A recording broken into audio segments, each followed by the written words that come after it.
Okay, good morning everyone. Welcome to Seville. Welcome to Andalusia, European region of sport. And welcome to Spain. We're delighted to host this World Football Summit in our territory, particularly in my case, as someone who has a football background. It's just something really exciting, particularly in this panel, in this conversation, as we are going to call it. We feel we have the opportunity to tackle some very interesting topics that are headlines every day as we had our responsibilities on each field. So it is an honor and a privilege to be surrounded by these panelists, the participants on this conversation, people with a great reputation and an amazing background in terms of sustainability. I believe they have been already introduced. We have been suggested not to repeat presentation over introduction. So we'll get straight to point. Just for your reference, this conversation will last 45 minutes. The format will be quite open, no formal order. So you guys are all welcome to participate in and out on the topic of the day, the topic of the session. The need of the game, I would say the name of the game, as sustainability has become one of the most critical issues in our days, in the football industry and abroad, in trading, in the economy in general. Best steps to make football sustainable, not only as, I would say, philanthropy, but also as an opportunity, which perhaps is the right approach in order to seize the opportunity, in order to maximize our measures, our plans. It is well known in terms of social responsibility, sustainability as a must, but again, in terms of opportunity, in terms of empathy with our environment, in terms of value proposition to our fans/friends. So, if I may, I will leave the floor to our participants, and I feel like, we're supposed to start to kick off, as the home ground is Real Betis, Balompié from Seville. I will leave the floor to my good friend, Ramon Alarcon. Ramon, you guys have a strong background in terms of sustainability. Forever Green has been one of the key strategies within your club, and you have some success stories to share with us. So please, if you could start by sharing with us, how do you guys started? When do you guys understood sustainability was key in your value proposition? How did you manage to initiate Forever Green? And what challenges did you find in the process? That was a great start. Thank you so much for that. Okay, so good morning, everybody. Thank you for inviting Real Betis to this panel. It's a pleasure to me to talk about green issues here in Seville, in my city, as a member of Real Betis, that we are supposed to be, we call our name the green team. The Forever Green initiative arrived into Real Betis in an unexpected way. We had a sponsor 5 years ago. It was called Green Earth. It was a blockchain company that using the blockchain technology, they try to sell a square meter of forest in Costa Rica. No? So they oblige themselves to maintain the forest. And these people introduced us to United Nations, to the Climate Neutral Now program. So when we met these guys from the United Nations, we enrolled Real Betis in this initiative. No? And they invited us to the COP25 that took place in Madrid. And the feedback was that it was incredible, the awareness that a football team has created in this program. They told us that many companies have been enrolled in this program before us, but when Real Betis started to talk about environmental issues, the awareness increased a lot. No? So thanks to that, and thanks to the people from United Nations, we understood how important is the sustainability issue, because we are talking about the future of the planet. We are talking about that there is no planet B, and as we normally we like to say, if there is no planet B, there is no football, and if there is no football, there is no Betis. So for us, life has no sense. So this is the question that we started to take in mind, how important are sustainability issues. No? And after that, we also heard that, for example, in a research from the ECA, the 40% of the guys between 16 and 24, they or either hate football or don't like at all football.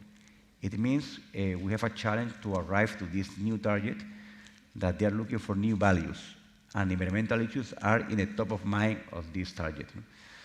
So with all these things, we started to work, and we created the Forever Green project, that is a platform where we don't want to be the best, we don't want just to be one more in this battle that we have to play all together against the climate change.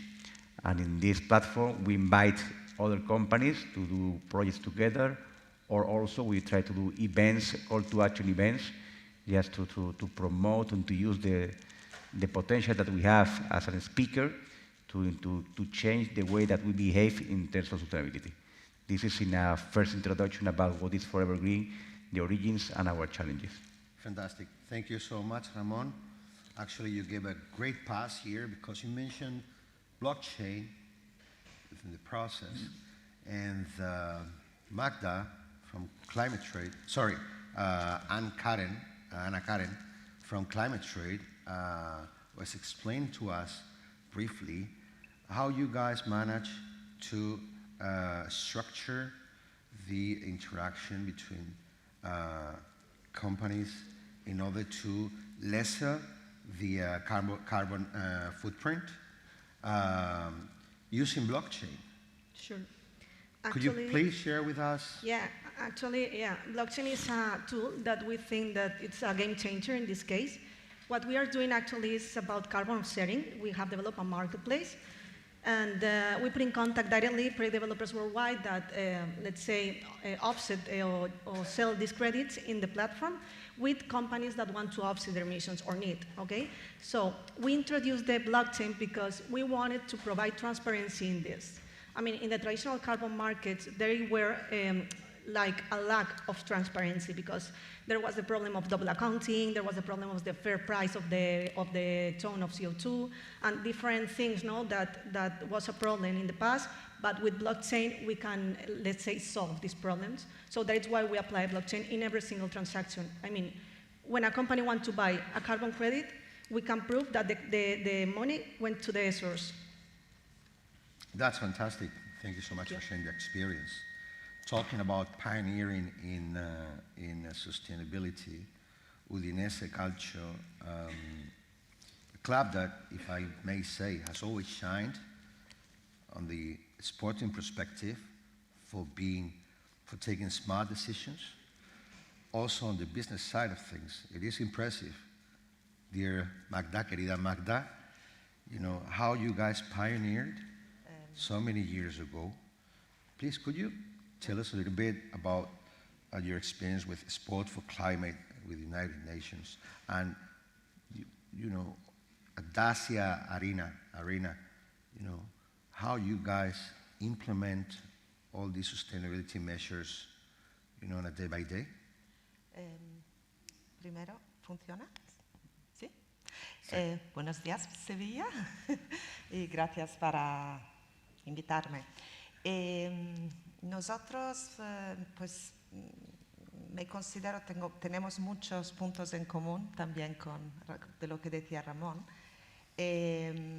Hemos empezado este proyecto sobre la ecosostenibilidad pensando sobre todo en el fútbol. El fútbol tiene un gran poder.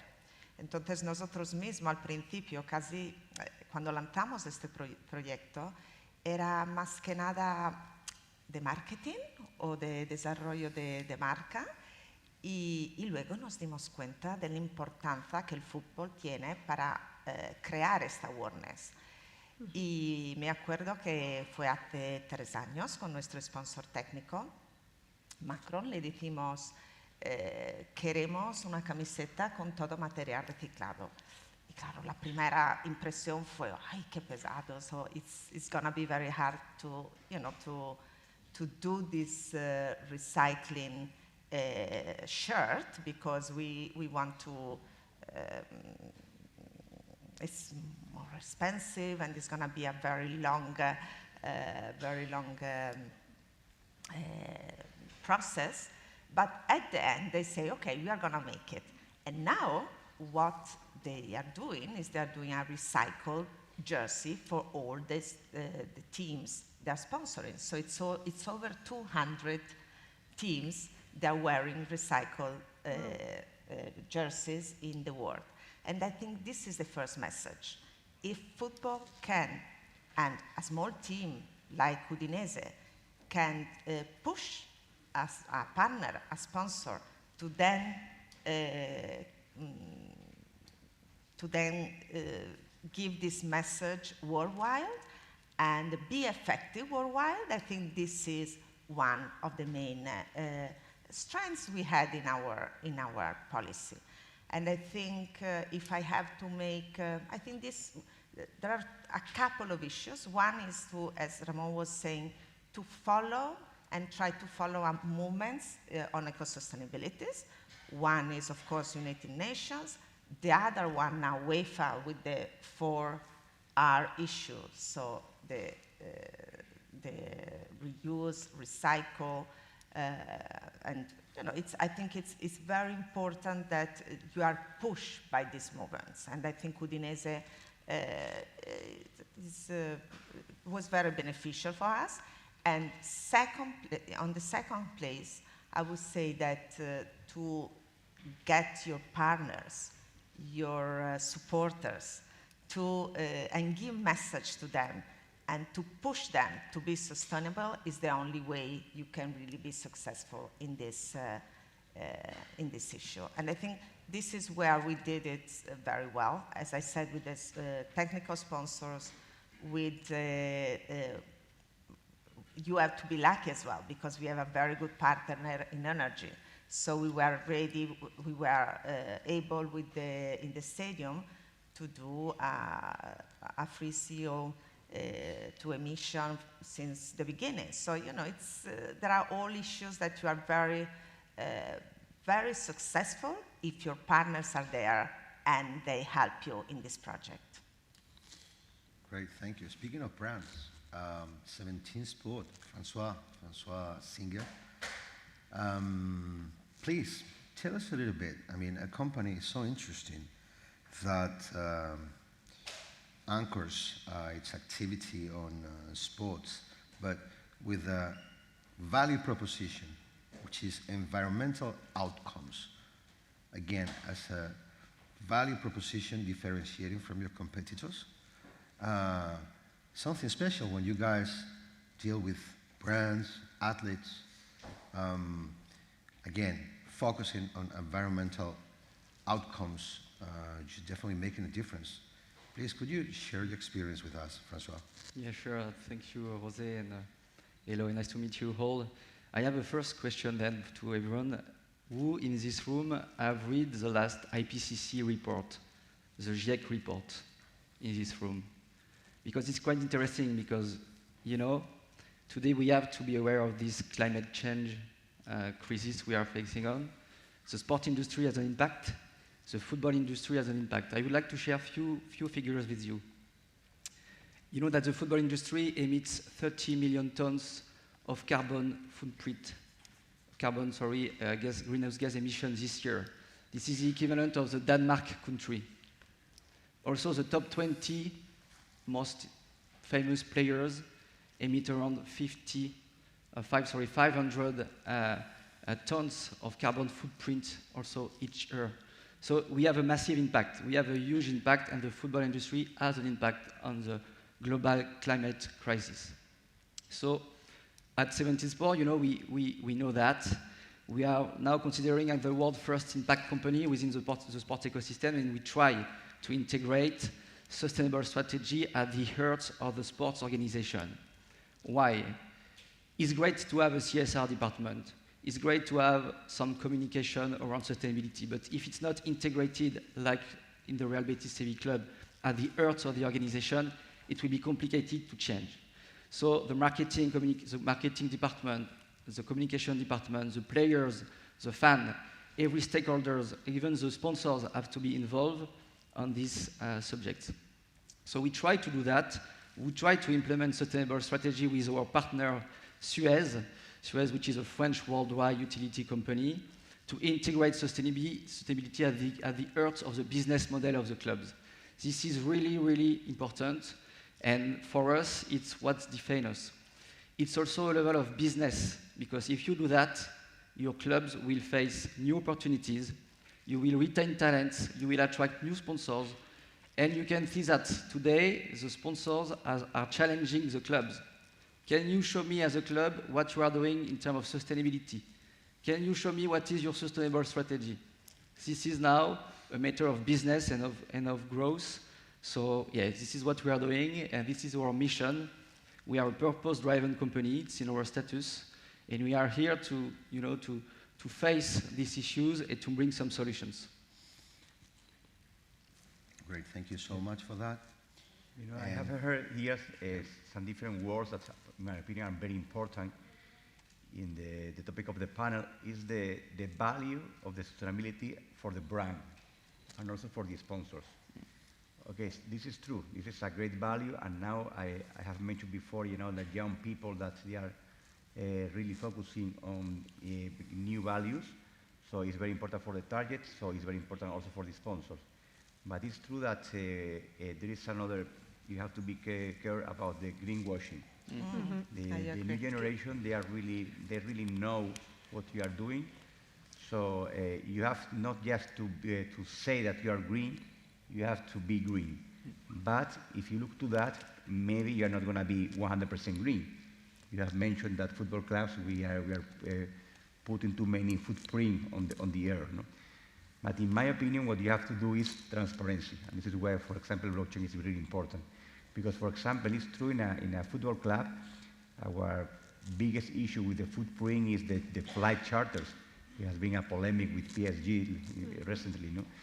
But it's true that it's not going to be possible for the football clubs to fly all around Europe by train or by bus or using an electric vehicle, because there is no way, there is no time. They have to play on Tuesday, and then they have to play next Saturday. So they still, but my idea is you have to do as much possible, it's better, as much as it's better, but always with transparency. You are never going to be 100% sustainable right now. It's very difficult to achieve that. But if you move from 0 to 20, it's better rather than if you do nothing. Yeah. Thank you so much, And- Ramon, for breaking the ice. Please, Magda, go ahead. Yeah, I agree. I completely agree. And also, in our case, talking about that's easier to be successful and just not do the greenwashing, but to be active in what you do.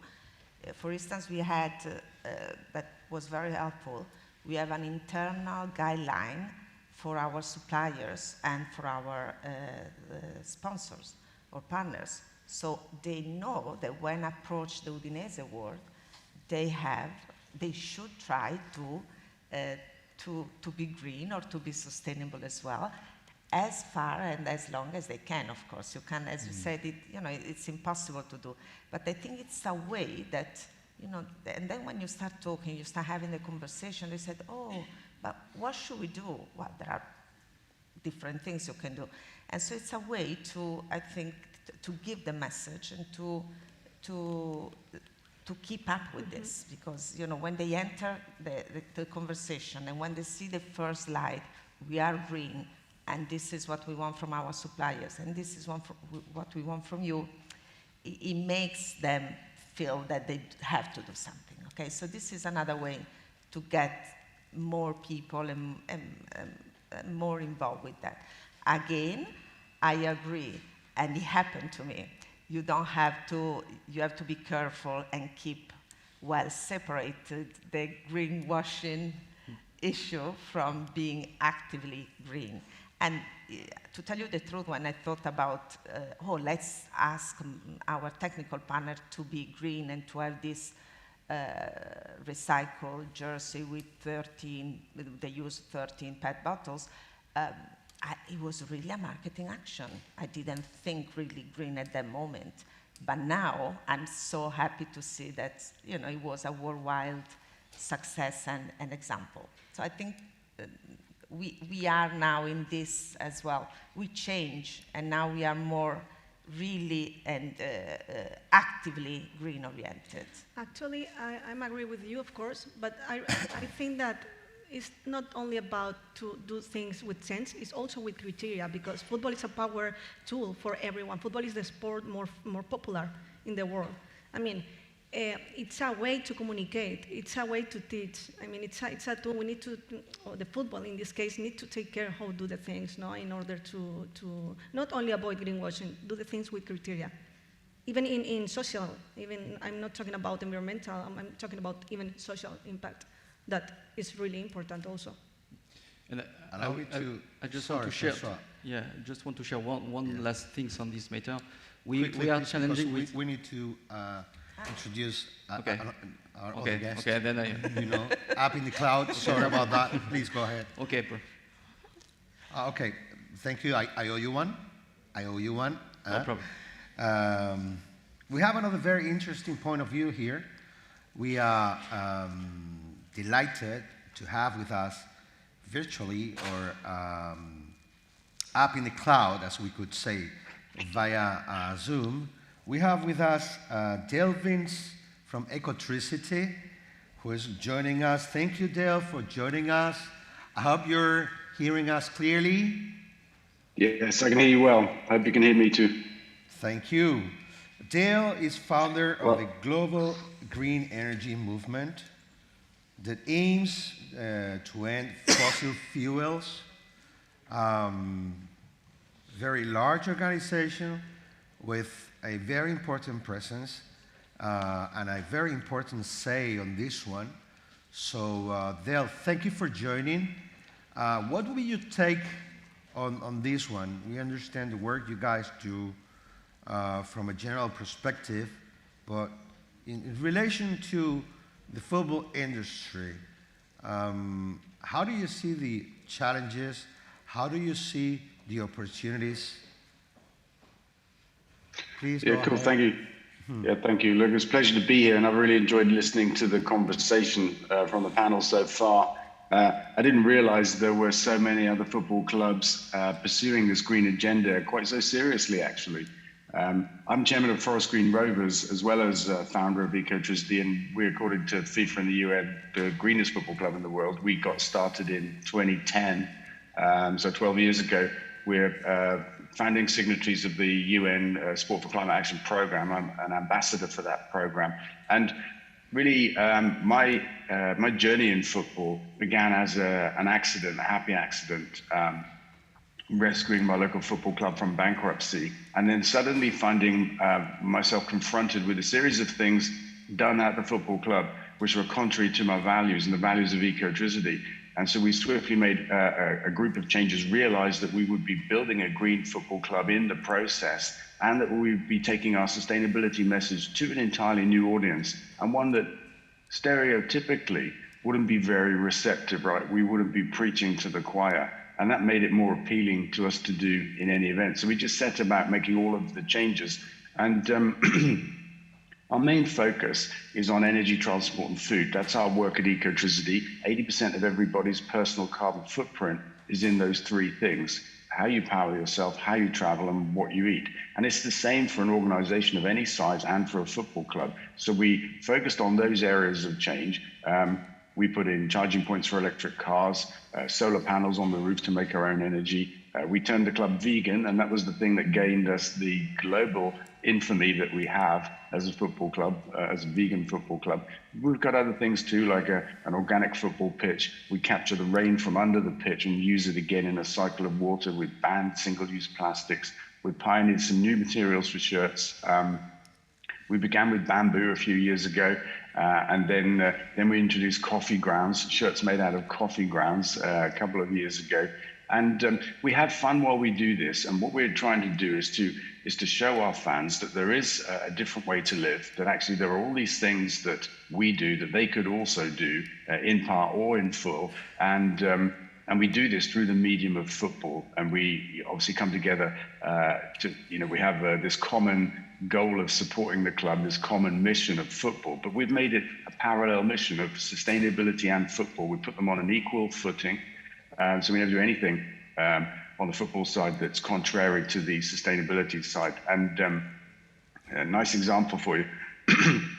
Most recently, our academy players won a trip to Spain to come and do some training and stuff. And they visited Real Betis. They brought me back a shirt. I don't have it with me, but that was quite sweet. And they came to me and they said, "Look, we've got this trip to Spain, and it means we need to fly, but we know this is a problem for the club, right? We have a no-fly policy." And I said, "Look, take a train, organize a trip. It'll cost a little bit more money. It will take more time, but you will get more from it." And it's exactly what they did. They stopped in Paris. They watched a game in Barcelona, and our lads had a great trip to Spain and didn't fly. We were able to do it in a different way.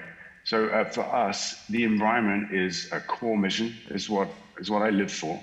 Ecotricity is 25 years old now. We've been pioneering renewable energy since then. What we found, and this is perhaps goes to your opening question, what we found is that football is an amazing opportunity and a platform to speak to people, because fans look up to clubs and they look up to players and they take steers in terms of how they live their lives from both. And football doesn't have a bigger responsibility than any other business to sort out its own impact on the environment, but it has an opportunity that almost no other business on the planet has. That opportunity is to engage with fans. Well, thank you so much, Dale. Interesting, food for thought, right? Francois, I owed you. Yeah. No, I just want to share something with you. For the last few months, I've been approached by some huge organizations, newcomers working on the carpooling industry, refurbish industry, that wants to invest millions of euros within the football industry. They told me, "Can you advise me which football clubs I can put my money on?" And he told me just after that, it's strange, but in my mind, the sport of the football industry is doing mostly greenwashing. In his mind, football is associated to greenwashing, which is for me, it's not the correct answer, but so it's millions of euros that could be injected in some football clubs, but as the brand image of some football clubs are associated to greenwashing or not sincere transformation, the money is not going to these football clubs. So what we are trying to do right now by implementing sustainable strategy within sports organizations and football clubs is to enhance this brand reputation, to show that football clubs is also working towards positive stuff, answering sustainable issues, and trying to help the society to be better. So and we face that month after month after month. So we have to change the football industry. We have to show, and the Real Betis is a good example, that there is sincere transformation held by the governance, or by the CEO, by the president of the clubs. And it's not only sometimes a communication approach, an opportunistic communication approach, or just a CSR strategy, but something that is really, really, really integrating within the organization. So more and more we will face this kind of discussion. More and more we will have this role and this mission in this world at 17 Sports to change the football industry and to integrate this sustainable strategy, because it's a level of business, of growth, and of brand reputation. Yes, but you know, there is, in my opinion, the discussion, because my colleague has said the core mission has to be the green issues. And this is not true. The core mission as a football club, in my opinion, is we have to play football, we have to do our performance on the pitch is really important. We have financial issues, we have many things to do. But what is very similar to the core mission, but it's not the same. In my opinion, the green issues should be in the top of mind of the company. So it means that everything that you do from now to the future has to be 100% green. For example, Real Betis, we are building a new academic center. It's going to be 100% sustainable. But our stadium is not. In our stadium, we are doing some works. But when you do something new, you have to do it in a green way. But to replace all the things that you have for the past is quite difficult and quite expensive. So the question is not to be all the things that you do, always think on green. But it's true that your core of the business football club is, to play football in the best way possible, because you need a good performance to be qualified for the Euro League. With that, you get money. So you have to have the green issues in the top of mind, but it's not going to be your core mission, because you are a football club. Yeah, I completely agree, because then when you live the real life, then you have to face this. And also, but I think it was an interesting issue is about the fans, and to try to also expand this issue with the community. Like in our case now, we are launching this project for mobility cars, so sharing cars even to visit touristic places in our region and in our city. So, and we do all together with the region, with the supporters. And so it's an ongoing process to give and communicate all the time. And also, I think very helpful for small clubs like us. We cannot be, of course, we have to do it little by little. So to have, for instance, UEFA launching this 4 hours project, reuse, recycle, recover, it all helps to follow these steps accordingly, and it's much easier to have a plan. Sure. It's 10 minutes to go for your reference. Let me ask you this. Let me take it one step beyond. Because we're talking about measures, we're talking about specific tactic actions, but if we go deeper into the bottom line of this, yes, sustainability from a reputational perspective, from a branding perspective, but here's my question. Isn't it about the legacy, bottom line? And I will address Dale on this one. Not only from the environmental outcomes perspective, but also from the financial perspective, being responsible at the time of leaving the legacy of a property, of a club, of a company to the next generation, compliance measures. Isn't it, about the legacy? Is there probably room to improve in terms of understanding that this is not only a branding thing, this is not only a reputational thing, but it's a philosophy thing? Dale, what would be your take on this one? Yeah, I would say absolutely. It is that way for us, but I think it should be that way. I think the climate crisis is the biggest threat that we all face. I think most of us probably on the panel here today acknowledge that. And I think that in that case, we have to change the rules of normal business. Now, I find that environment measures quite frequently pay for themselves. You have a capital cost on the one hand, but you have a lower operating cost on the other hand. And so we're in a good place where environment measures are no longer just an expense, they're a benefit financially to a club or to an organization. But even where they are not, I believe that we should take these measures in order to show fans what it is that needs to be done, because the climate crisis is such an existential threat to all of us. And I don't think we should ever allow green to be a branding issue.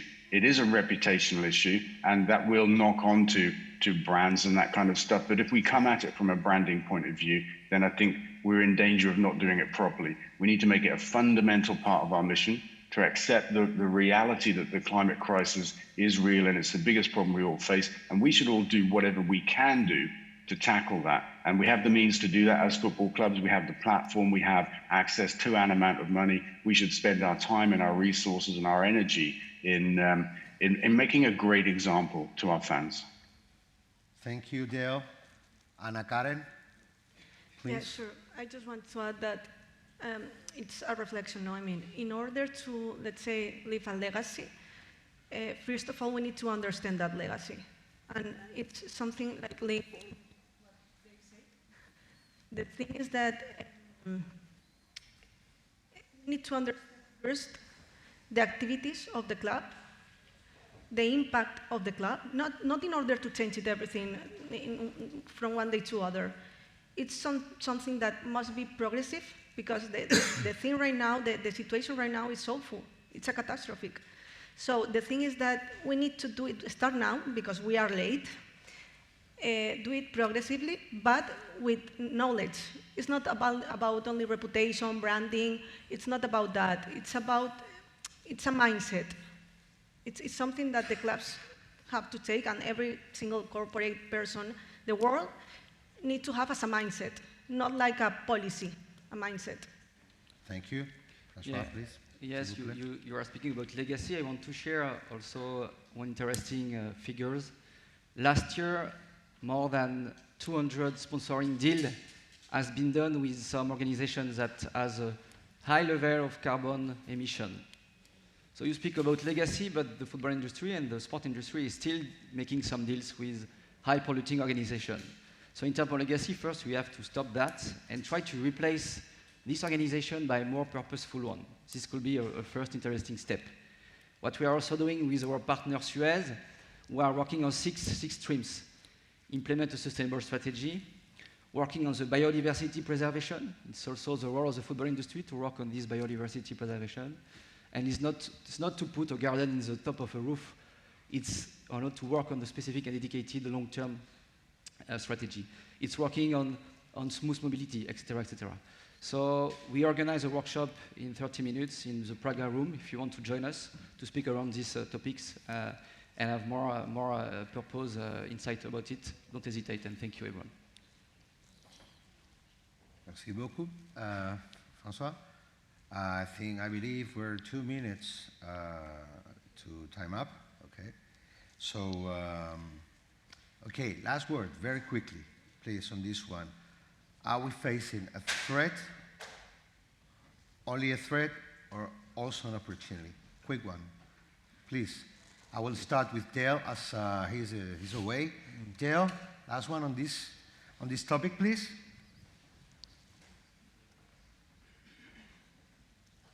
I think it's mute.